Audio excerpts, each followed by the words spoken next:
오늘부터 시작되는 이 8장 27절에서 우리가 10장 52절 여기까지가 예수님께서 예루살렘으로 올라가는 길에서 진행되는 사건들을 모아놓은 단락입니다.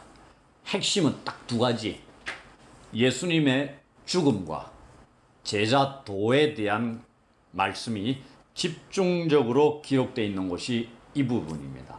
그러니 오늘 우리가 살펴볼 부분은 도입 단락에 해당되겠죠. 시작되는 부분이니까. 그래서 27절 보면 길에서 이런 얘기가 나옵니다. 길. 우리가 길 위의 교회고 여기서 나온 겁니다. 우리 교회가. 예루살렘으로 올라가는 길 위에서 예수님께서 자신의 죽음에 대해서 말씀하고 그에 대해서 제자들을 가르치시는, 교훈하시는 제자도에 관한 말씀을 집중적으로 알려주고 있는 단락이 8장 27절에서 10장 52절 이 부분입니다. 다른 내용들 잘 없어요. 오직 이 두 가지를 알려주고 있습니다. 그래서 이 도입 부분에 해당되는 오늘 이 본문은 베드로가 예수님을 누구라고 고백하는 것과 예수님이 자신의 죽으심을 예언하는 첫 번째 순환 예언에 대한 말씀입니다. 세 번에 걸쳐서 이 단락에서 세 번에 걸쳐서 자신이 예루살렘에 올라가서 고난받고 죽임을 당하고 사흘 만에 부활할 것을 말씀하시고 있습니다. 그래도 제자들은 전혀 깨닫지 못하는데 놀라운 일입니다. 그러면서 제가 지난번에 베세다 맹인을 고치는 사건을 얘기하면서 8장 21절부터 26절까지 하면서 깨닫는 과정, 영적인 깨달음입니다. 이 마가복음에 눈이 열리고 귀가 열린다는 것, 듣는다는 것은 인식에 대한 문제라 그랬거든요. 누구에 대한? 예수님이 누구신가에 대한. 그게 4장 우리가 41절에 풍랑 속에서 잔잔케 되고 난 뒤에 제자들이 배 위에서 묻죠. 이 사람이 누구냐? Who is this? 이분이 누구냐에 대한 질문을 딱 던지고 난 뒤에 5장부터 예수님이 누구인가에 대해서 계속 설명을 하고 있습니다. 예수님이 어떠한 분인가를 사건을 통해서 다른 사람들의 입을 통해서 혹은 귀신의 입을 통해서 예수님의 정체에 대해서 한 말씀 한 말씀 드러나고 있는 것들이 계속 드러납니다. 예수님께서도 친히 자신이 누구인가도 말씀하고 있고 오늘은 베드로의 입을 통해서 그 다음에 무리들을 통해서 예수님이 누군가에 대해서 쭉 얘기합니다. 그것조차도 제대로 온전하지 않다는 걸 보여줍니다. 깨닫는 단계가 완벽하게 소경이고 기머거리인 상태, 하나도 깨닫지 못하는 상태가 첫 번째고, 두 번째가 불완전한 깨달음의 단계. 눈은 떴는데 사람으로 보지 않고 뭘로 보이냐면 나무 같은 것들이 걸어가는 것으로 보이는 게 불완전한 깨달음 단계. 그게 8장 24절에 나와 있죠. 그 다음에 8장 25절에 모든 것을 밝히 보는 단계. 이렇게 예수님을 깨달아가는 단계 세 단계로 나타나고 있습니다. 오늘 본문에 베드로가 예수님을 고백하고 예수님이 자신의 죽음을 대해서 예언하는데 베드로의 고백이 불완전한 두 번째 단계라는 것을 지난주에 말씀을 드렸어요. 그게 왜 두 번째 단계인가 오늘 본문을 통해서 설명을 드릴 겁니다. 길에 올라가는데 어디 길이냐면은 빌립보 가이사랴입니다. 우리가 여기 예루살렘 가서 못 가봤을 겁니다. 빌립보 가이사랴라는 것은 우리가 갈릴리 바다까지는 갔는데 거기서 다시 북쪽으로 더 올라가야 됩니다. 북쪽으로 한 40km를 더 가야 됩니다. 갈릴리 바다에서. 우리가 못 가본 지역이고 이방인 도시입니다. 이 지역을 일반적으로 예루살렘 남쪽에 있죠. 예루살렘으로부터 가장 멀리 떨어진 지역입니다. 이 도시가. 여기에서 뭐가 벌어져요? 예수님이 누군가 고백하는 게 제자의 고백이 나오고 예수님의 순환에 대한 1차적인 첫 번째 예언이 말씀되고 있는 겁니다. 의미심장하다고 생각 안 됩니까? 순환의 사상을 예수님이 순환당하시고 죽으심에 대해서 가장 예루살렘에서 죽으시는데 가장 멀리 떨어진 지역에서 그것을 처음으로 알려준다는 얘기입니다. 밝히 알려주고 있는 겁니다. 제자들에게. 거기서부터 이제 예루살렘으로 쫙 올라가는 길이 10장 52절까지 진행이 된다는 얘기입니다. 세 번에 걸쳐서 예언을 하신다는 얘기입니다. 빌립보 가이사라 지역이 그런 지역입니다. 그리고 마가복음 이 길은 1장부터 설명을 계속 했었습니다. 길 모티브는 1장부터 계속 나와요. 마가복음의 핵심 모티브 중에 하나인데 이 길은 예루살렘으로의 죽음으로 향하는 인자 대신 예수님이 걸어가시는 길입니다. 그 길을 동일하게 제자들도 걸어가야 될 그 길이 이 길입니다.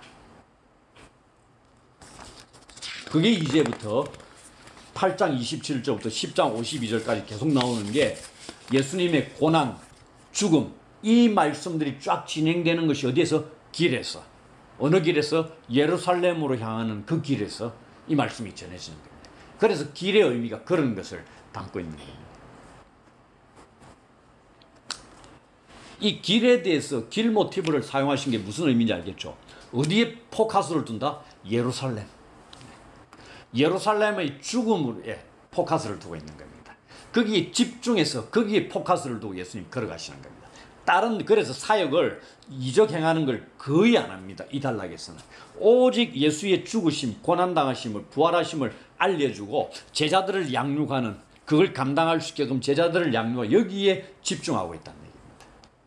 어쩔 수 없이 귀신 들린 자를 치유하는 것 하나 나오긴 나오는데 그 외에는 예수님이 병자들을 고치고 귀신 축출하고 이런 사역들 이 안에서는 안 합니다.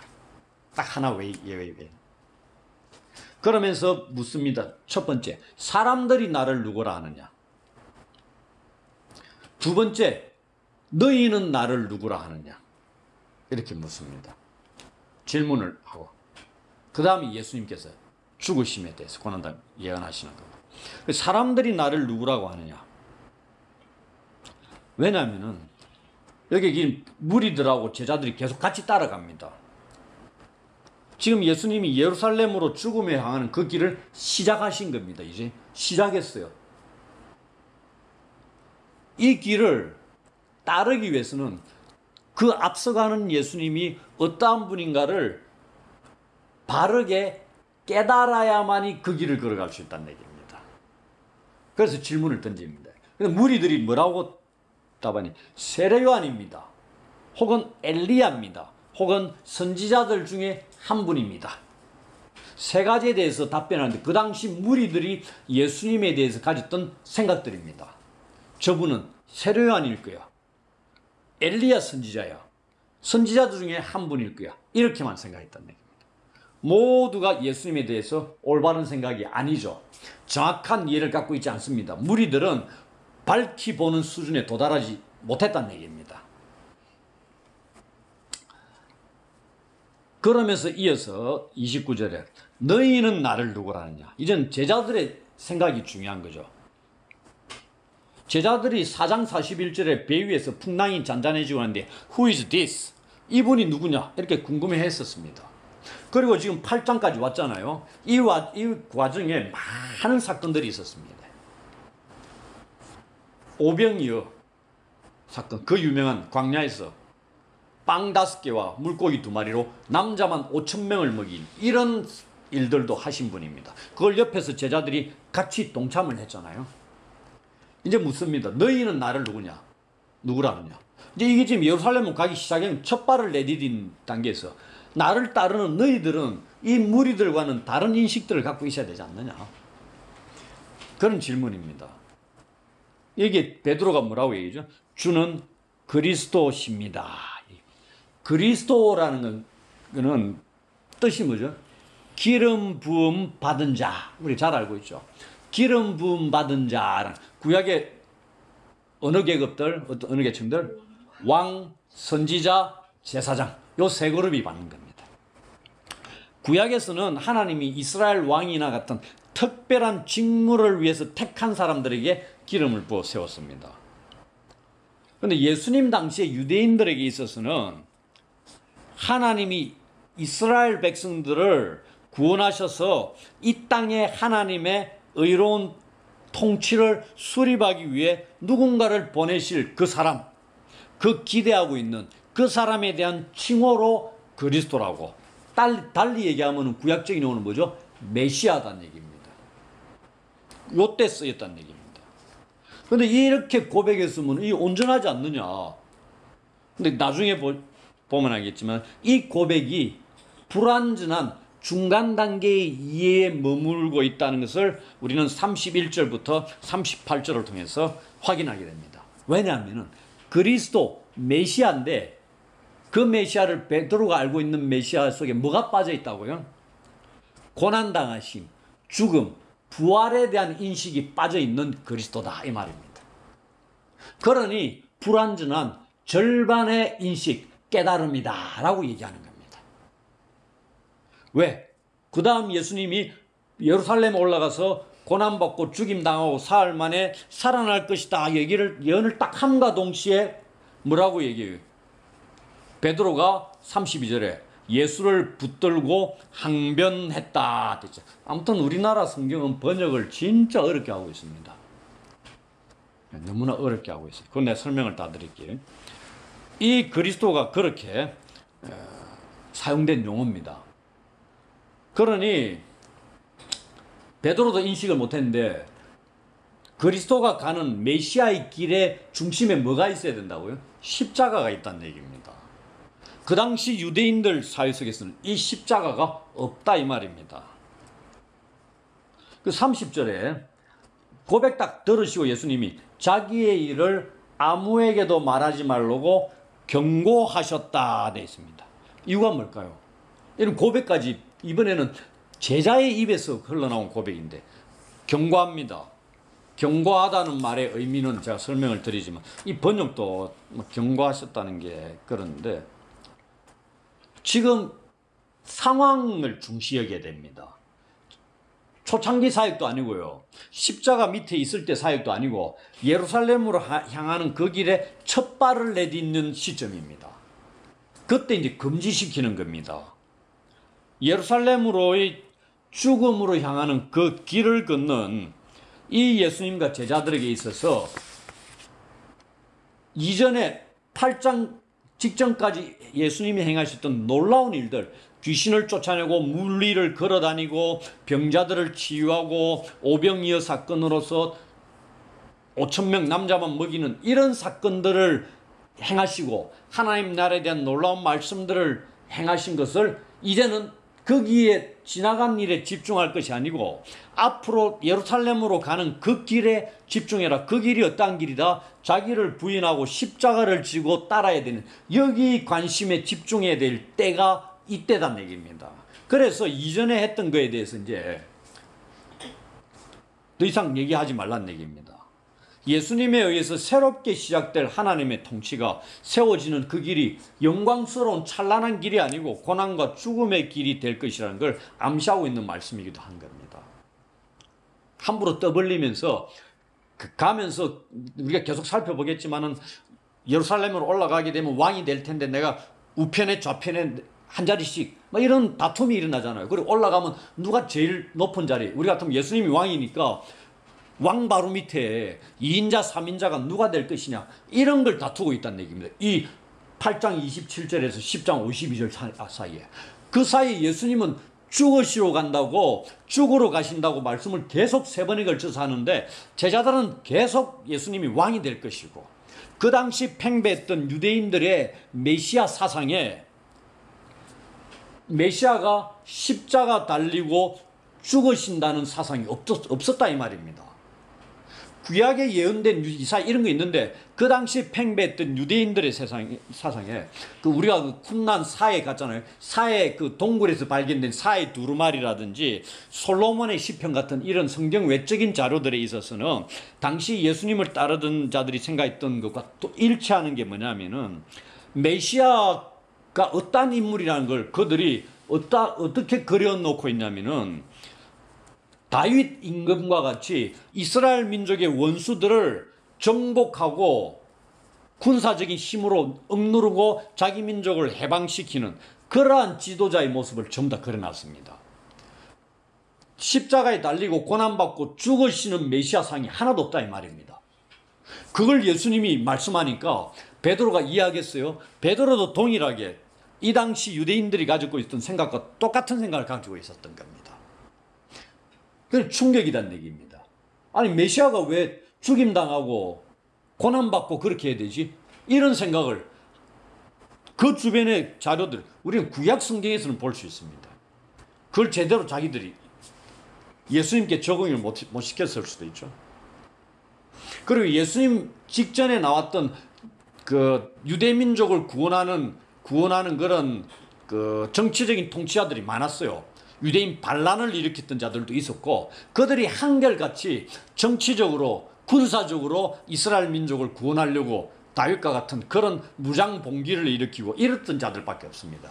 그들이 십자가를 지고 달리면서 고난받고 이런 자들이 한 명도 없었다는 얘기입니다. 그거는 이스라엘 민족 유대인들의 머릿속에 메시아 그리스도라는 생각이 하나도 없었다는 얘기입니다. 문서들의 속에서도 그래 나타나고 있고요.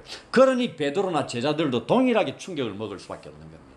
가룟 유다가 예수님을 떠나간 가룟 유다 직접 잡히는 걸 보고 이제 버리고 도망가잖아요. 아, 우리가 기다렸던 메시아가 아니다 이 말입니다. 근데 예수님은 명확하게 구약의 이사야 선지자나 예언된 그대로 오셔가지고 그 말씀 그대로 순종하시면서 걸어가셨다는 얘기입니다. 그걸 다시 제자들에게 알려주고 있는 겁니다. 새로이 만들어낸 게 아니고요. 그걸 얘기하는데 여기 경고하셨다 돼 있죠. 이 경고하셨다는 얘기가 또 어디 나오냐면은 33절에 베드로를 꾸짖어 나오죠. 꾸짖어와 경고하시다는 용어가 똑같은 단어입니다. 그러니 우리가 알 턱이 있습니까? 이 의미를. 그 다음에 또 이 경고하셨다는 얘기가 1장 25절 더러운 귀신을 회당에서 예수님의 최초의 사역이죠. 귀신 축출. 회당에서 갑자기 귀신 들린 자가 탁 드러나면 뛰어 들어와가. 그 더러운 귀신을 꾸짖으셨을 때 썼던 용어가 이 용어고 4장 39절에 바람을 꾸짖으실 때 쓰셨던 용어가 이 용어고 8장 33절에 예수의 길을 막아서는 베드로를 꾸짖으셨을 때 썼던 용어가 이 용어입니다. 이걸 30절에 제자들에게 알리지 말라고 말하지 말라고 경고하셨을 때 썼던 용어와 똑같은 겁니다. 꾸짖는다는 내용입니다. 강하게. 이 말은 이 용어는 뭐냐면은 하나님께서 하신 말씀이나 혹은 하나님의 대변인에 의해서 말해지는 명령어로 쓰였던 용어입니다. 이 명령어를 발하심으로 지금은 예수님이 발하시는 거죠. 구약 같으면 하나님 여호와가 직접 발하시는 거고 지금은 예수님이 이 명령어를 발하심으로 귀신들에게 명령할 때는 그 악한 세력들이 예수님의 명령에 굴복하는 거죠. 그 다음에 풍랑을 꾸짖으니까 풍랑이 굴복하게 잔잔하게 되는 거죠. 뭐 이런 거다 얘기입니다.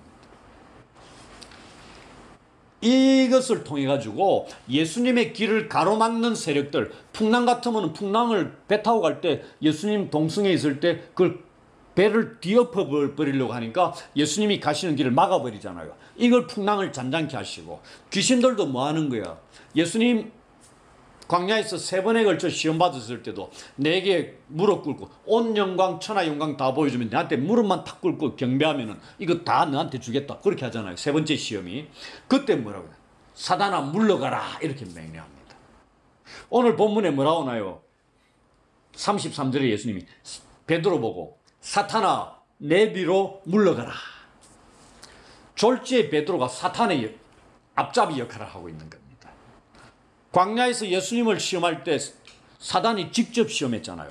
그 3번째 시험 고난 뭐하러 받느냐? 십자가 왜죠? 그 내한테만 절만 딱 하면 이 영광 다 줄 텐데 십자가를 싹 빼버리고 바로 영광으로 직행하라는 얘기입니다. 단지 내한테 절하라는 얘기, 나를 경배하라 이 말입니다. 이 영광 내한테 일시적으로 주어진 거니까. 내가 세상의 왕인데 내한테 굴복하라 이겁니다. 그럼 내 영광 다 주겠다 이 말입니다. 그때 사탄아 물러가라 명합니다. 오늘 여기도 사탄아 내 뒤로 물러가라. 내 길을 막고 있다는 얘기죠. 베드로가 생각할 때는 그리스도가 죽으면 안 되잖아요. 죽어서는 그리스도 역할을 할 수 없는데, 메시아가 될 수 없는데 자기 생각은. 그러니 예수를 붙들고 항변했다 이래 돼 있죠. 이 항변했다는 게 똑같습니다. 꾸짖는 겁니다. 베드로가 예수님을 막 꾸짖어요. 절대 그러면 안 된다고. 그러니까 예수님이 동일하게 또 꾸짖는 거죠. 그 용어입니다. 그런데 이 예수님이 고난 당하시고 죽으신다는 것은 우리 성경에는 빠져 있는데 31절에 보면 인자가 많은 고난을 받고 있는데 많은 앞에 뭘 넣어야 되면 반드시라는 용어를 넣어야 됩니다. 헬라어 원어엔 데이라고 헬라어가 있어요. 반드시 많은 고난을 받고 죽으신다는 게. 이 말은 뭡니까? 예수님이 고난 받으신다는 게 필연적이다는 얘기입니다. 당연한 거고 이게 어디에? 하나님의 뜻이다는 얘기입니다. 그리고 그것은 성경에 예언된 걸 성취하는 것이다 하는 것을 알려주는 거죠. 이걸 제자들이 몰랐다는 얘기입니다. 이 반드시란 용어는 성경에 예언되어 있다는 얘기입니다. 어디에? 이사야의 고난받는 종 42장부터 해가지고 우리 그 유명한 53장 그가 찔림은 우리의 허물 이런 거 나오잖아요. 그 다음에 고난받는 의인 시편들, 그 다음에 호세아 6장 2절에 있는 부활에 대한 예언들, 뭐 이런 것들이 다 배경에 구약 성경에는 예언이 돼 있어요. 이걸 제대로 몰랐다 이 말입니다. 사람들이. 이게 하나님의 일입니다. 하나님의 일. 그럼 사람의 일은 사단이 개입돼 가지고 이 예언된 고난을 통해서 구원을 성취하는 이 길을 막아서는 게 사람의 일이죠. 사단의 일이고, 그게 에덴 동산에서는 뱀을 통해서, 그 다음에 이 길에서는 누구를 통해서? 베드로를 통해서 예수님의 하나님의 길을 걷는 그 길을 막아서고 있는 겁니다. 그러니 사단아 내 뒤로 물러가라는 얘기입니다. 이런 말씀을 하시면서 물리치고 있는 겁니다. 근데 이 예수님의 이 고난, 죽음, 여기에 개입되어 있는 인물들이 누구냐면은 장로들, 대제사장들, 서기관들이 나옵니다. 대제사장이나 서기관들은 종교 지도자들이고요. 장로들은 평신도 집단의 우두머리들, 대표들입니다. 지금은 종교 집단들 대표들과 평신도 집단의 우두머리들이 합작해서 예수님을 죽인다 이 말입니다. 그걸 말씀하고 있어요. 그래서 우리 예수님은 이제 여기서부터 구약에 예언되어 있는 자기가 인자로서 걸어가야 될 고난과 죽음을 향한 그 예루살렘의 여정의 길을 하나님 구약에 예언된 신적인 명령을 성취하는 여정으로 보셨다 이 말입니다. 인자이신 예수님의 죽음 외에는 그 하나님의 뜻에 무지할 뿐만 아니라 심지어 그것에서 소외되어 있는 인간의 죄악된 인류의 상태를 구원하고 회복시킬 수 있는 길이 없다는 걸 예수님이 아신다는 얘기입니다. 그래서 베드로가 몰란 거죠. 그걸 처음부터 막아서는 겁니다. 그걸 이제 물리치는 겁니다. 이때부터 이제 예수님이 드러내놓고 명확하게 밝히 제자들에게 죽음과 부활에 대해서 말씀을 하고 있는 겁니다. 그 얘기를 이제 우리가 그래서 그걸 듣고 이 베드로는 예수님을 항변하다는 게 아까 얘기했죠. 꾸짖는다는 얘기입니다. 대단한 겁니다. 베드로가 자기 주를 꾸짖고 있는 겁니다. 여러분 지금 뭐 주인을 꾸짖을 수 있는 종이 있어요? 획가닥한 겁니다. 누가 개입됐다? 사탄이 개입한 겁니다. 급하잖아요. 지금 막았어야 되지.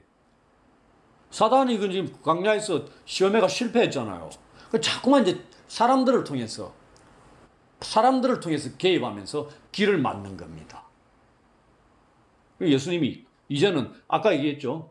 자기에게 주신 사명 명확하게 성취하는 것이라는 걸 확고히 여기고 이제 길을 이제 내딛기 시작했는데 베드로가 막는다고 예수님이 뭐 양보하고 뭐 이렇게 생각하시겠어요?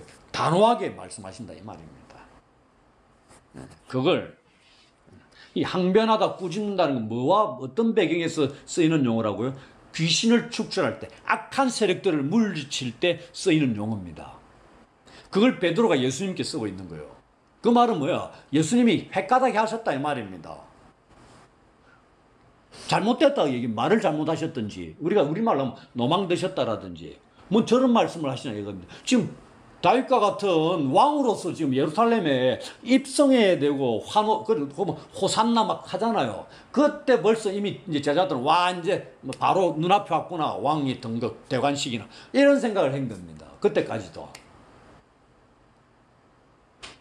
그걸 막는 거니까 기가 막힐 노릇이죠. 이런 용어를 쓴다는 얘기입니다. 절대 써서는 안 되는 용어죠, 예수님께. 예수님이 동일하게 맞받아치시는 겁니다. 예수님은 이미 그 베드로 이면에 악한 세력을 보신 거죠. 그래서 예수님께서 동일한 용어로 사탄아 내 뒤로 물러가라고 꾸짖고 계시는 겁니다. 네가 일시적으로 실수할 수 있어. 내가 깨우쳐준다 이 말입니다. 이게 이제 중간 상태, 깨달음에. 주는 그리스도십니다. 고백은 잘 해놔놓고. 그러면 그 그리스도가 아까 얘기했죠. 어떠한 길을 걸어가시는 그리스도냐, 메시아냐. 구약에 예언다 했네. 죽음, 고난, 십자가 지심, 그리고 부활을 통해서 구원을 이루시는 그 메시아라는 거 예언돼 있는데 이들은 그걸 싹 빼버린 겁니다. 영광의 길을 걸어가실 분으로 생각한 거죠. 그 절반이다 이 말입니다. 중간 상태의 인식을 갖고 있다는 얘기입니다. 이걸 예수님이 또 깨우쳐 주시는 겁니다. 잘못된. 그래서 너희가 하는 일은 사람의 일이다. 내가 하는 일은 하나님의 일이다. 그래서 막았으면 안 된다 이 말입니다. 지금 베드로의 이 상태는 시각장애인의 8장 24절에 사람을 보는데 나무 막대기와 같은 자로 보고 있는 그 상태다 이 말입니다. 그리스도는 그리스도인데 영광의 그리스도를 보고 있는 겁니다. 고난 당하고 죽으시는 그리스도를 보지 못하고 있는 거죠. 그 절반만 보고 있는 겁니다. 이 고백이 그렇다는 얘기입니다. 그 당시에 전통적인 메시아상이 전부 다 그랬습니다. 메시아가 어떤 자냐? 다윗과 같은 왕적인 통치로서 로마 정부를 몰아내고 해방시키는 영광의 다윗과 같은 옛날 이스라엘의 그 영화를 회복시킬 그러한 왕적인 메시아로 다 생각했다는 얘기입니다. 근데 우리 주님은 어떻게 메시아는 메시아인데 승리를 뭘로 하신다? 죽음과 부활을 통해서 승리를 이루실 것이다. 그 얘기입니다. 이것을 우리가 착각하면 안 됩니다. 이 땅에서는 예수님을 따르는데 조금만 따르면 나에게 뭔가 영광스러운 뭔가 보상들이 주어져 이래 생각하면 안 된다는 얘기입니다. 착각하게 되면 잘못된 길을 걸어갈 수 있다는 것을 우리가 알려주고 있는 겁니다. 그러면서 34절부터 올바른 제자도가 어떤가?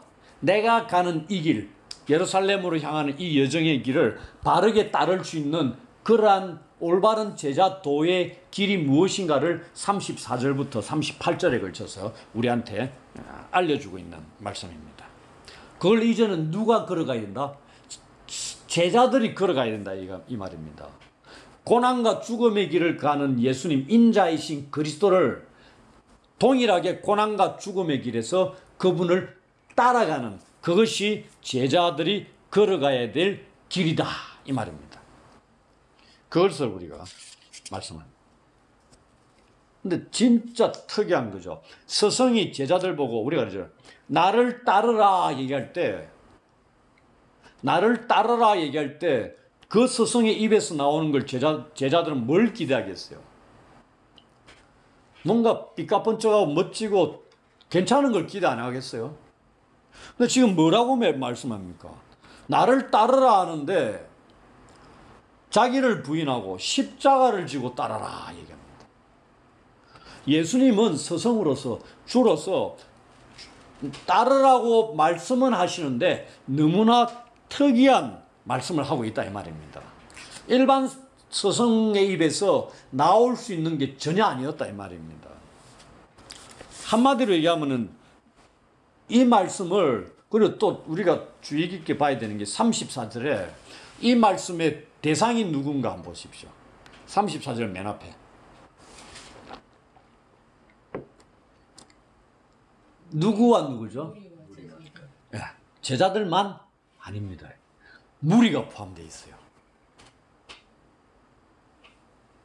이 예수님을 따라 십자가의 길 혹은 죽음의 길 혹은 자기 십자가를 지고 따르니까 십자가 처형에 동참하라고 하시는 이 말씀의 대상이 제자들에게만 주어진 게 아니고 무리들에게도 포함되어 있습니다. 이게 왜 그런 줄 압니까?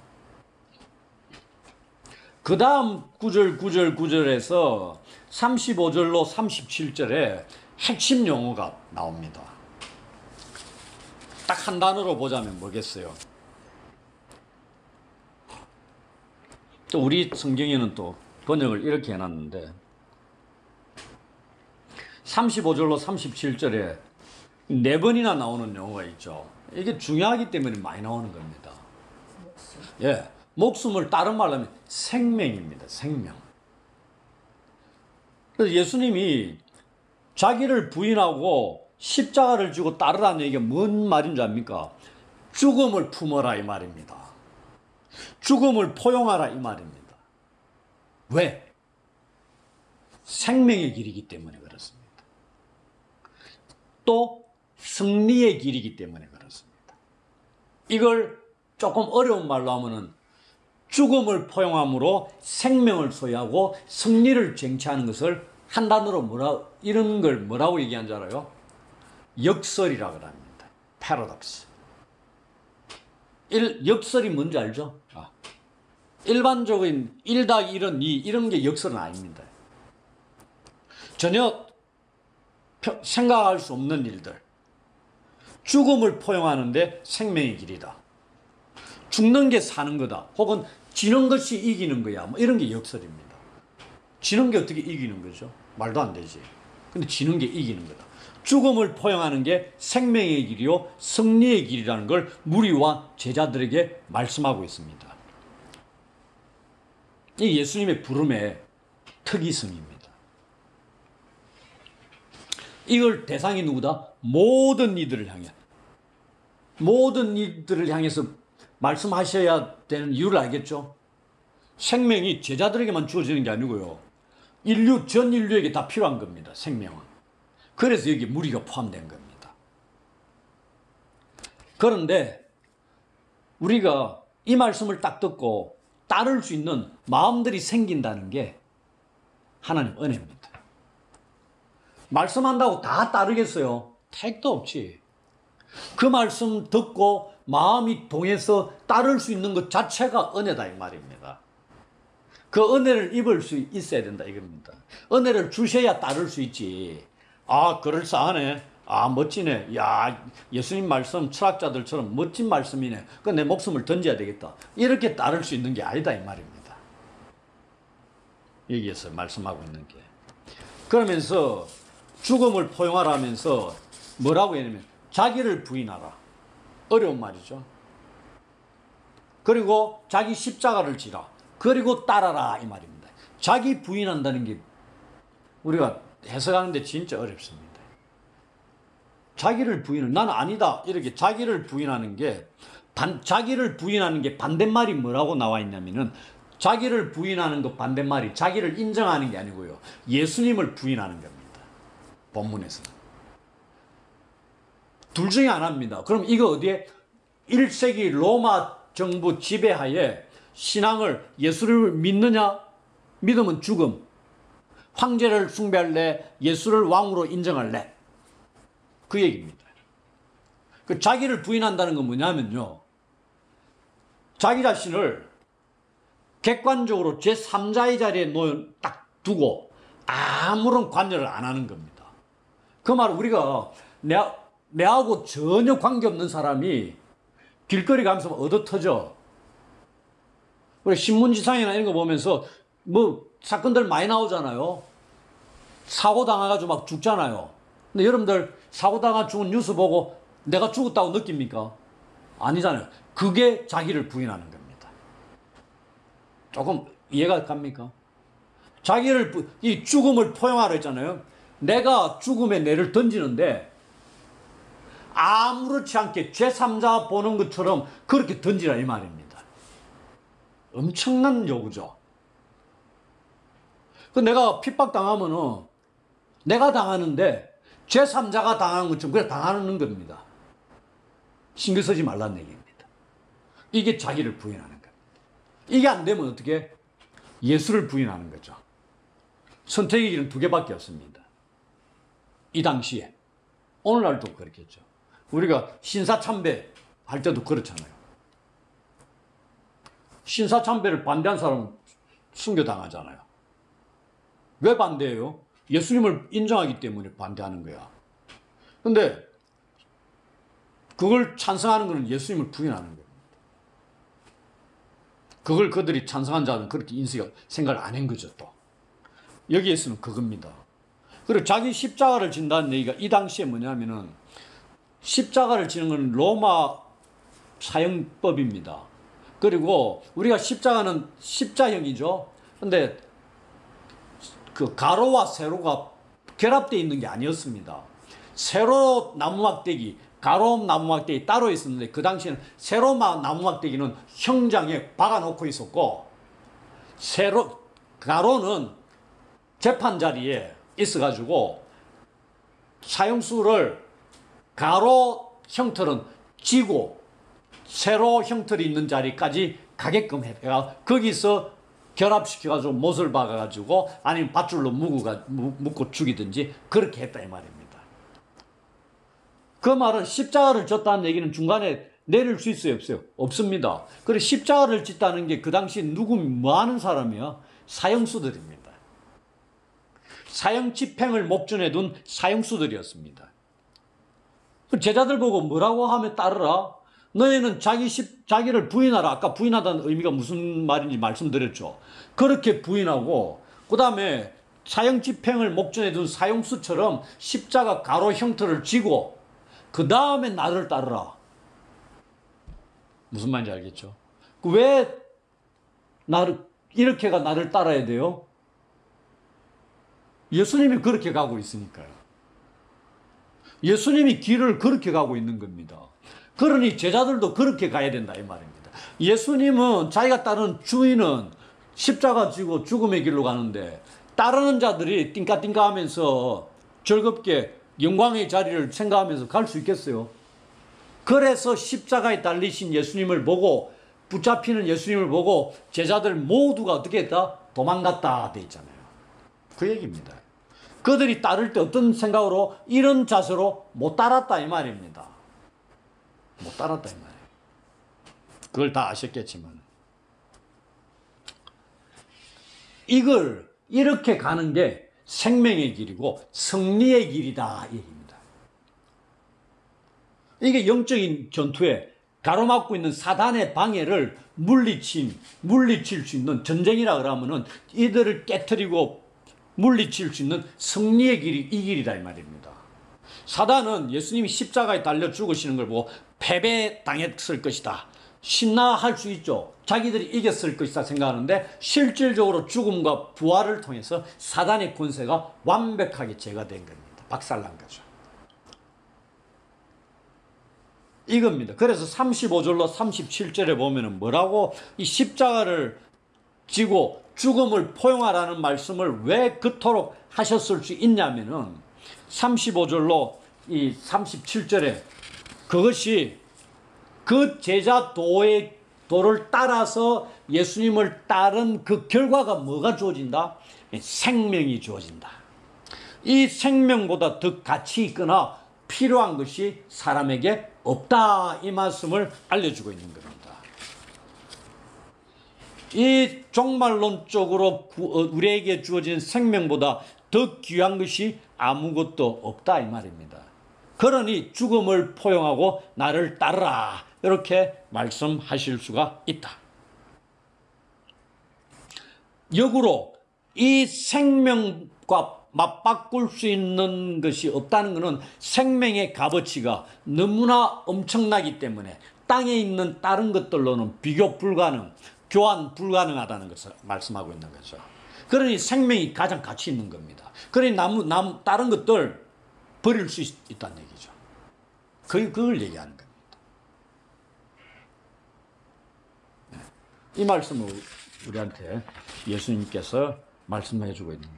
38절에 아까 자기를 부인하는 것 반대가 뭐라고요? 예수님을 부인하는 것. 근데 문제는 예수님을 부인하는 게 이래 돼가지고 결국 뭐와 연결되냐면 심판과 연결된다는 얘기입니다.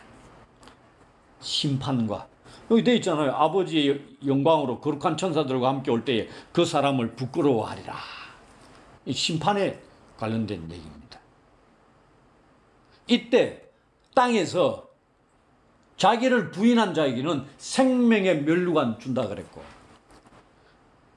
예수님을 부인한 자들에게는 심판으로 형벌에 처할 것이다. 뭐 이렇게 되는 겁니다. 그걸 이제 우리한테 알려주고 있는 거예요. 그래서 이제 이 말씀을 이제 정리하자면은, 예수님의 고난 당하심은 하나님의 일이라는 걸 알아야 되는 거죠. 그래서 사람의 일로 생각하고 주님을 따르는 잘못을 우리가 범하는 것을 주의해야 합니다. 반쯤만 깨닫는 것 갖고는 예수님을 온전히 따를 수 없다는 얘기죠. 그 다음 예수님을 따르는 제자들인 우리 그리스도인들은 주님하고 함께 있어야 될 하나된 자들입니다. 우리 안에 성령이 계시기에. 그래서 예수님의 고난 죽으심에 동참하라는 이 부르심에 참여하는 것도 당연한 겁니다. 이 당시에 제자들도 그래 말씀을 들었고, 오늘 우리들도 동일한 이 명령에 순종을 해야 되는 거죠. 그리고 이 고난에 동참해야 되는 우리가 어떠한 자들이다? 사형집행을 목전에 둔 사형수와 같은 존재라는 것을 기억하고 주님을 따라가야 된다, 이 말입니다. 그래야지 않으면 따를 수가 없는 겁니다. 그리고 거기에서 뒤따라오는 생명이 우리한테 주어진다는 것, 그 생명이 얼마나 가치 있는 것인가를 절실히 깨달을 때만이 그 길을, 십자가를 중간에 내려놓지 않고 따라갈 수 있는 제가 될 수 있다 하는 것을 오늘 본문은 말씀을 하고 있습니다.